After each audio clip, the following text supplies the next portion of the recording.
Welcome to Your Family's Health, the program that focuses on healthcare issues with unique and different modalities for taking charge of your health today.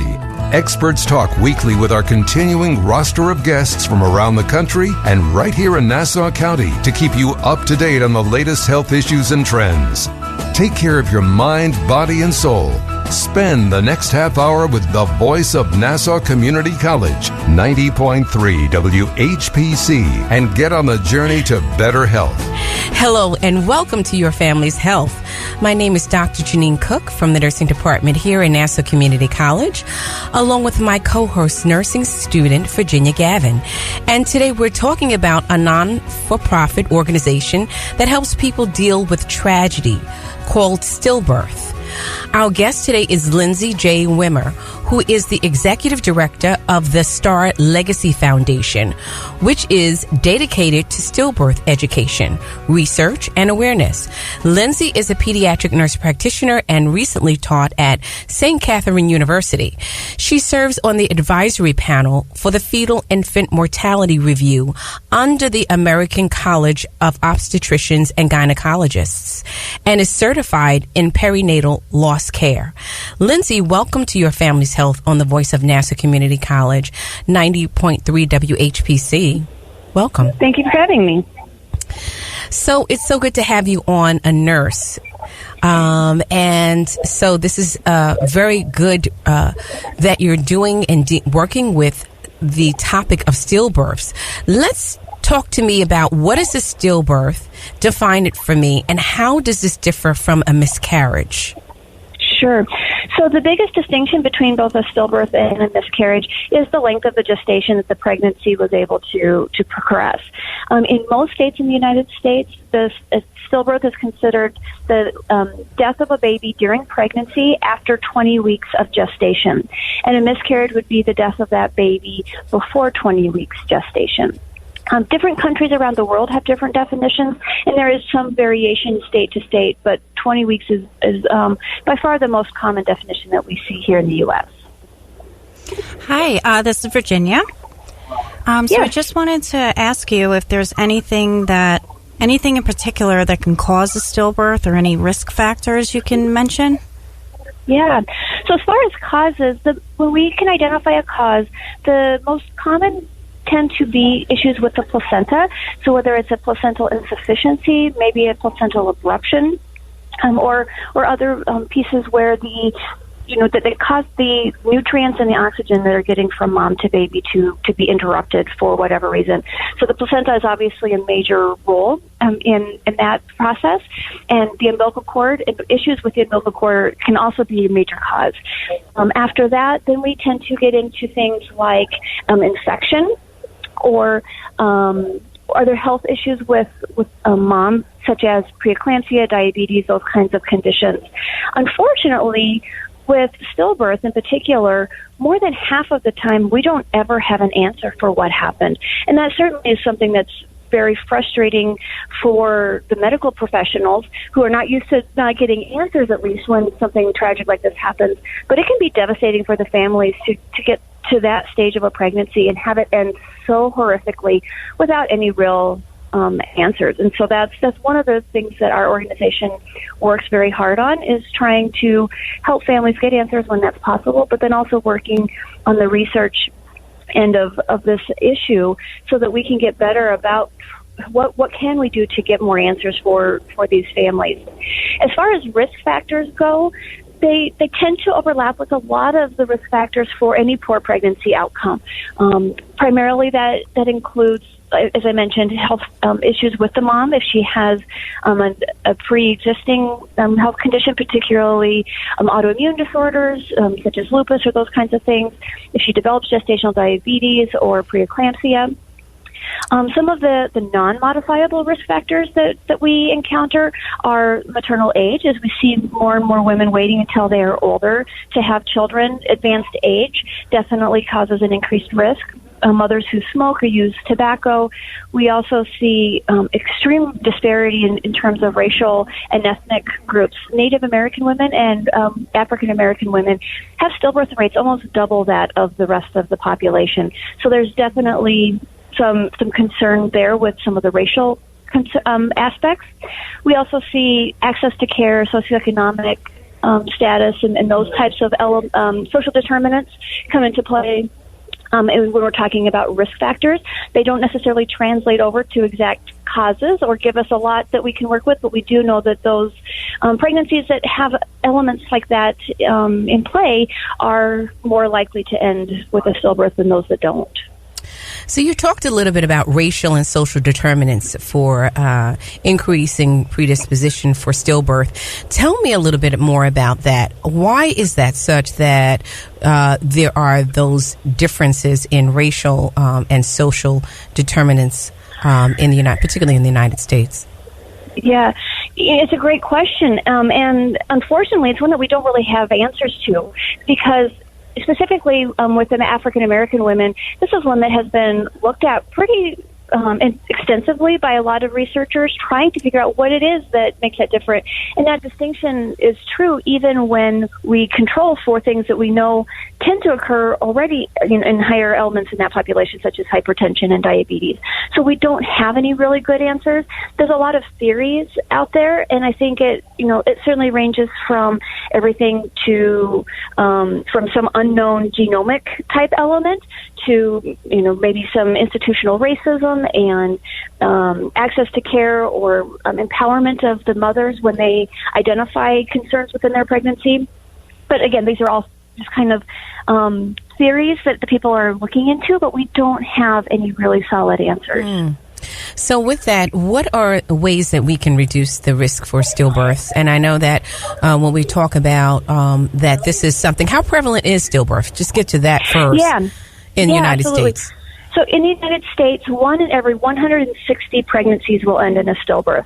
And that tends to be a lot higher than most people imagine, but it is more common than we think. And that equates to 26,000 pregnancies every year in the United States.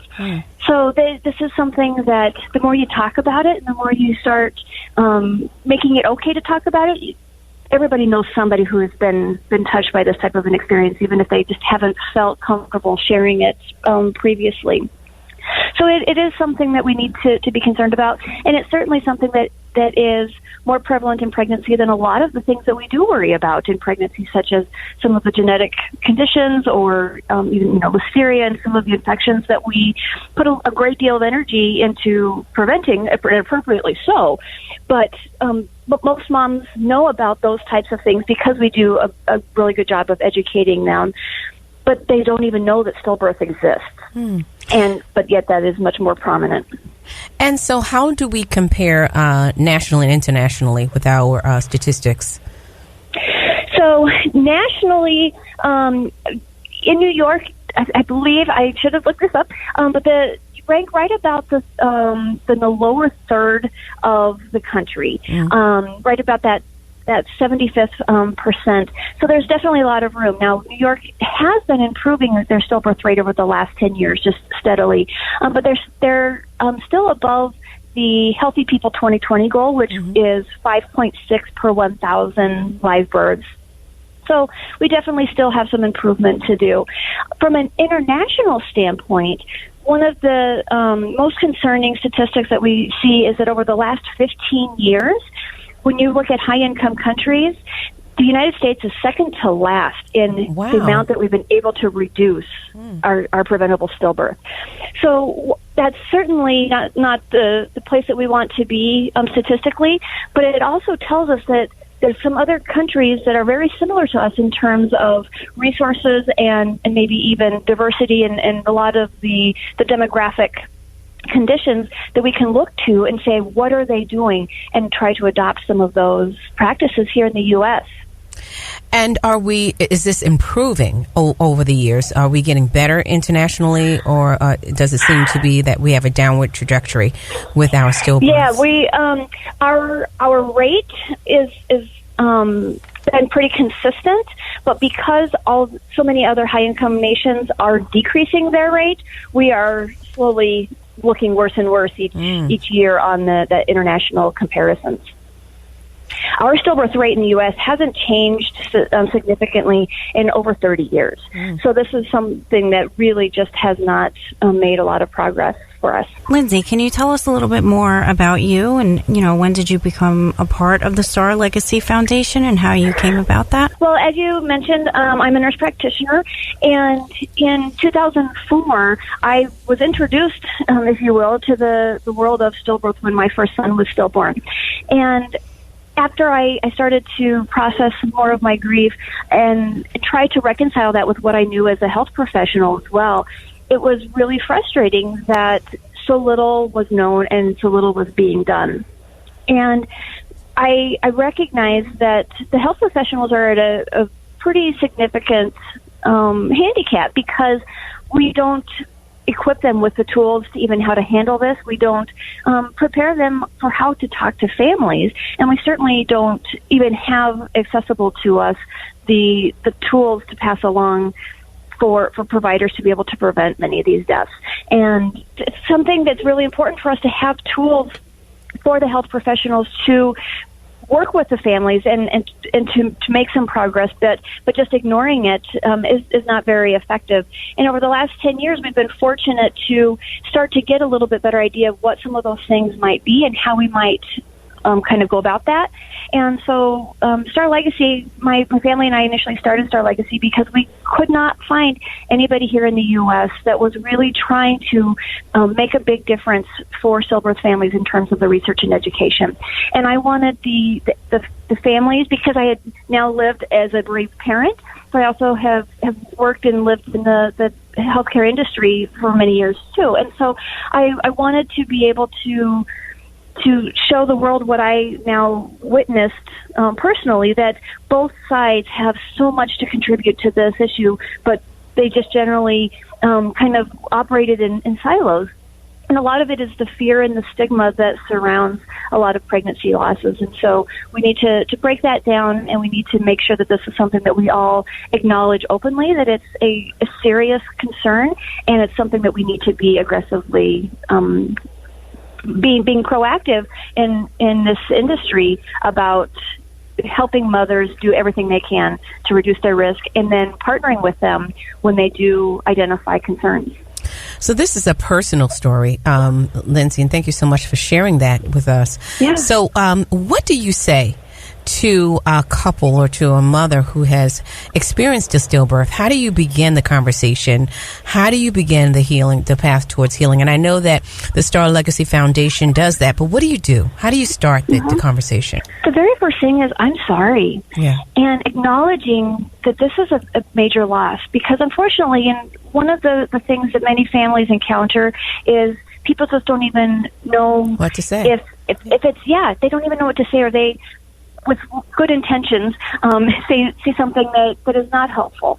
And there's nothing that we can say or do that's going to take this pain away. Mm-hmm. So the platitudes and the things that might make us feel better or try to put a positive spin on things might make you feel better, or that might feel like that's something, what you're supposed to do to try to cheer them up. But the important part is to acknowledge that this baby was a part of their family, and it they have the same hopes and dreams of anybody else who brings a baby home. And just because the rest of the community didn't get to meet or hold this baby, or they didn't, establish a long list of memories that they were able to do with this baby, that doesn't mean that this baby wasn't already part of their DNA, and that they haven't already identified themselves as parents.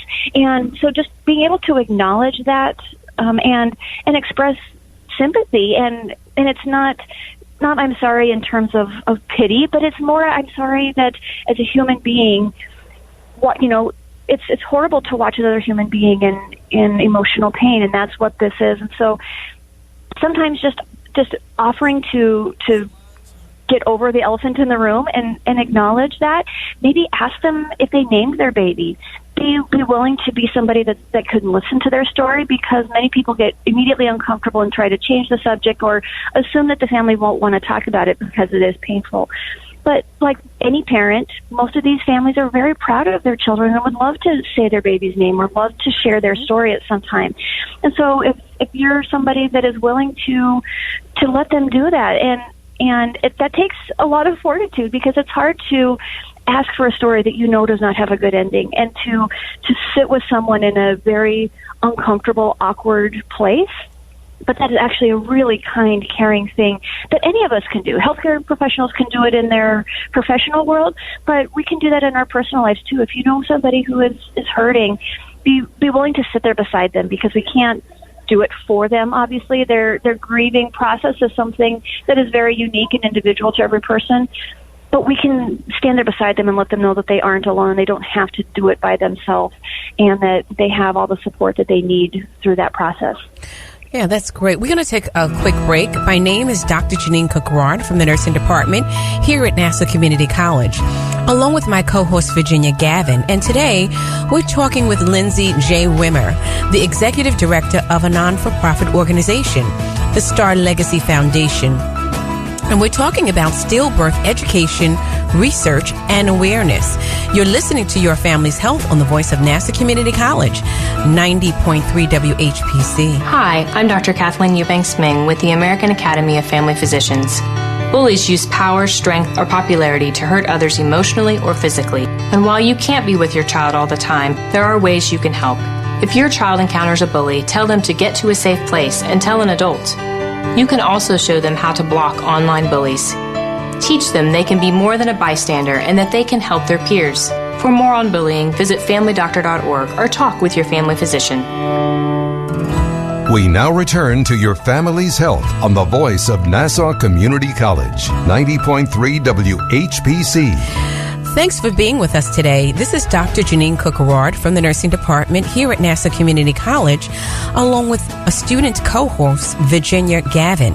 And today we're talking with Lindsey J. Wimmer, the executive director of the non-for-profit organization, the Star Legacy Foundation, about stillbirth education, research, and awareness.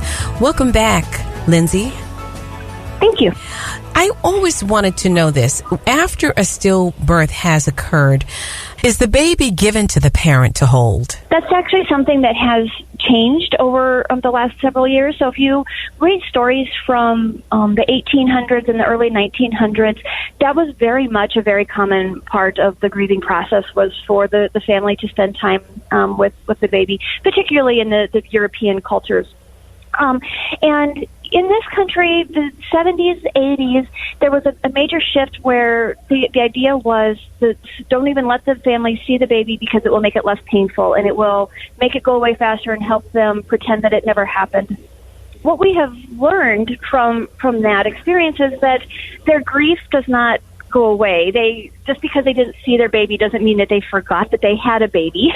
And so it's really important now, because we've learned that their grieving process can be complicated significantly by not having that opportunity to say hello and goodbye to their baby. I think a lot of people don't realize that there is a normal birth process after a stillbirth, just as there is for any other delivery. And so this is a mother that has labored and delivered this baby, and to have that profound of an experience like any birth is, but then to not ever even connect with the child that has been born is a very disconnecting type of an experience for mothers. And we talk to women now who are in their 60s, 70s, and 80s who had babies that were stillborn that they never were allowed to see, and it still haunts them, and it's still with them. So it has not helped them kind of forget like the idea was.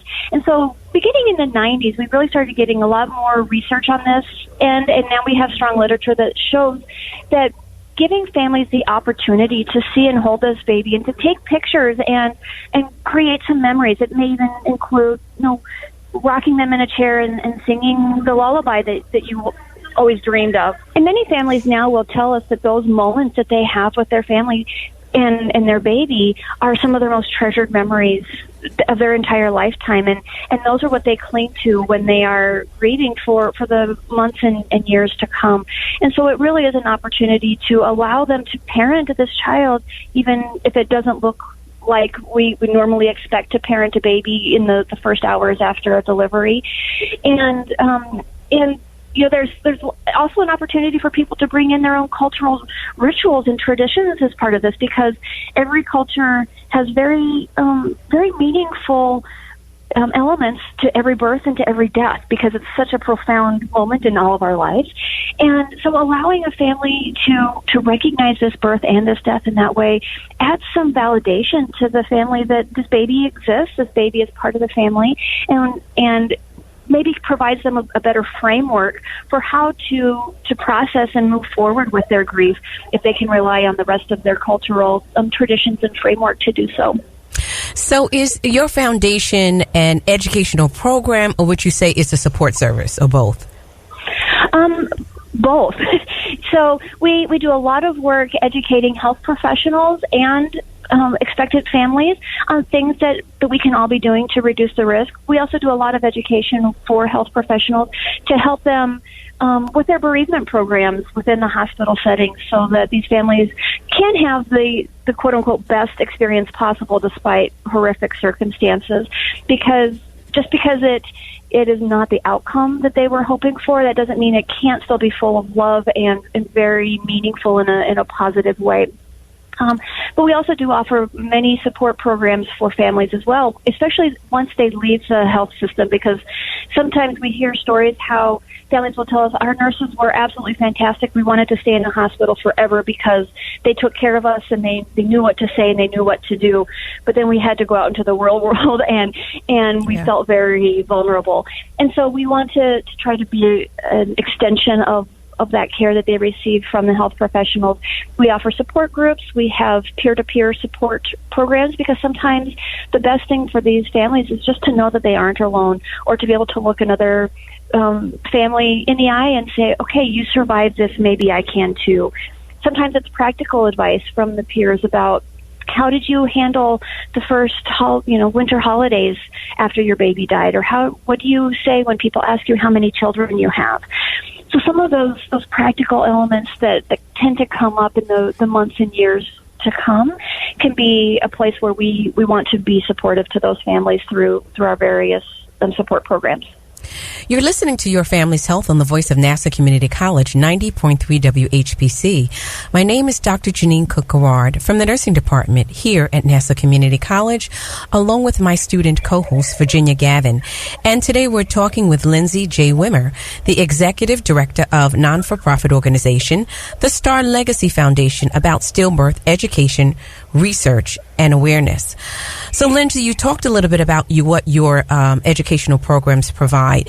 Is this on an outpatient basis or inpatient basis? In other words, do the families come to you and have their sessions in a particular place, or do you go into the community? And is this ongoing? How long do you provide the service?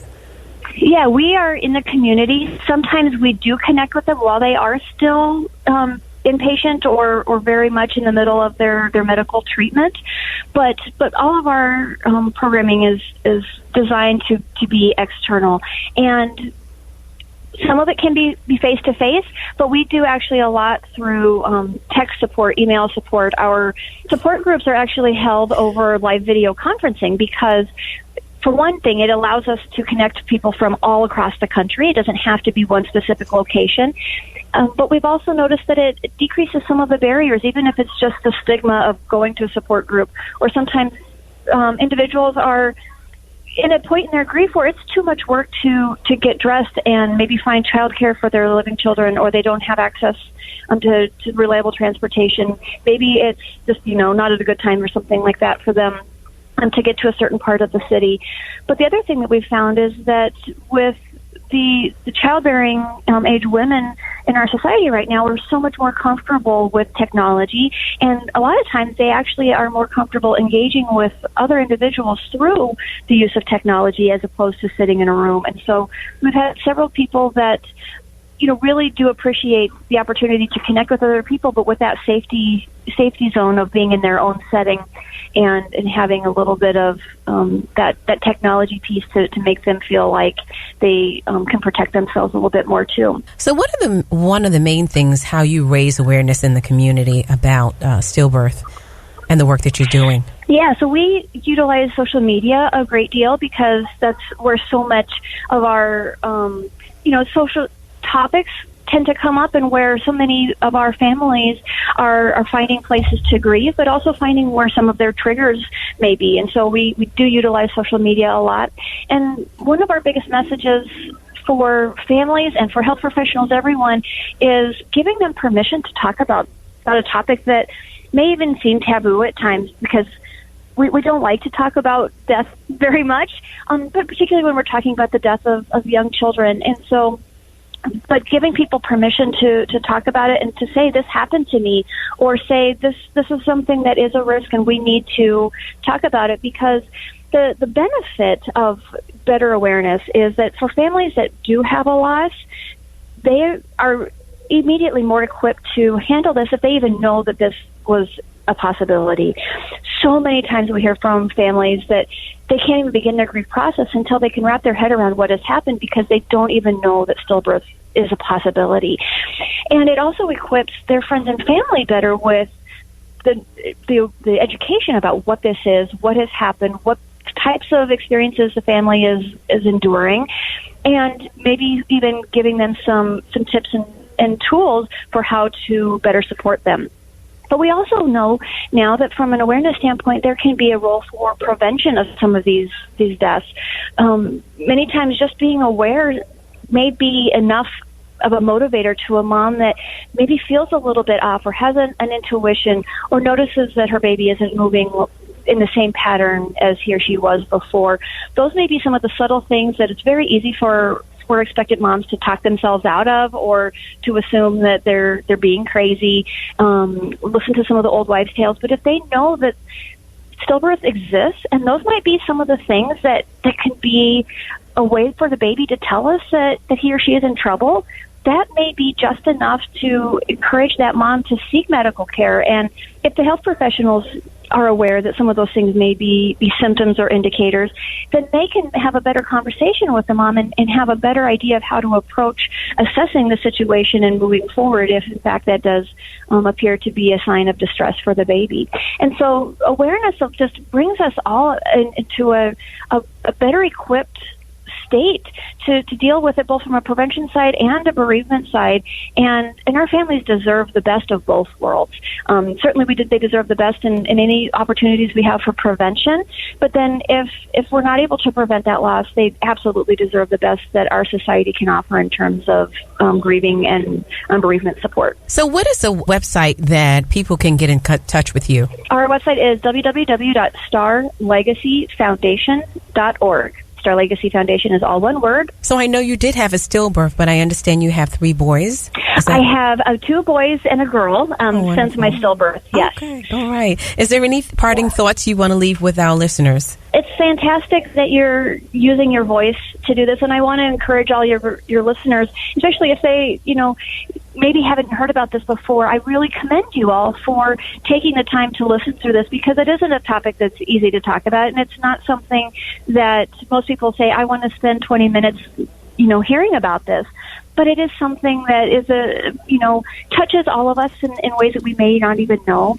And so take every opportunity that you can to learn about it, and just at the very least be educated enough and have enough awareness so that if you ever have to deal with this kind of a circumstance, hopefully not personally, but it's certainly for your health professional listeners, you will encounter it professionally, and knowing that it exists and knowing that there are resources out there automatically puts you in a better place to help work with these families. Well, thank you so much, Lindsey Wimmer, for being with us today.